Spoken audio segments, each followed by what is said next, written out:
L'actualité, c'est aussi le Dash 8 à La Réunion depuis hier soir. L'avion bombardier d'eau s'est posé sur le tarmac de Pierrefonds, un moyen qui vient renforcer le dispositif des sapeurs-pompiers dans la lutte contre les feux de forêt et ne plus revivre les incendies du Maïdo. Le Dash 8 restera mobilisé à La Réunion jusqu'au 15 décembre prochain. Fabrice Adrien. 18h45 et hier soir, le Dash 8 est en approche.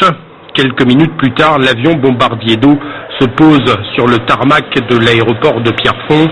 Il vient en appui des pompiers au sol dans le cadre du plan départemental de protection de la forêt contre l'incendie. L'arrivée du Dash 8 est importante pour nous parce que ça signifie qu'on a bouclé notre dispositif.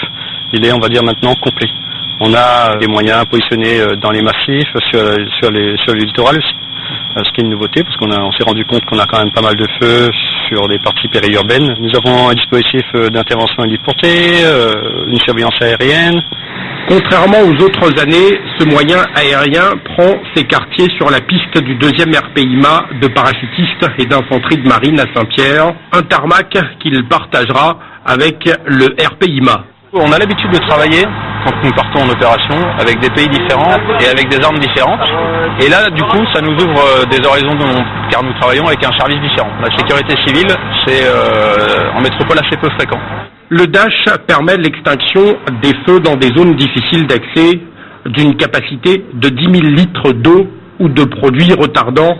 L'avion a déjà prouvé ses capacités en aidant notamment à éteindre les incendies du Maïdo. On est depuis 2010, on est venu pour la première fois à La Réunion. On a eu l'occasion de voler dans des conditions relativement difficiles et le relief ne nous a pas embêtés. Enfin, il nous a pas embêtés. Du moins, il est là, c'est vrai, on fait avec, mais l'avion est quand même particulièrement adapté. Le Dash 8 devrait rester dans l'île jusqu'au 15 décembre prochain. L'équipage, dépendant de la sécurité civile, devrait être relayé au mois de novembre. En attendant, les exercices et reconnaissances de terrain doivent démarrer dans les prochains jours.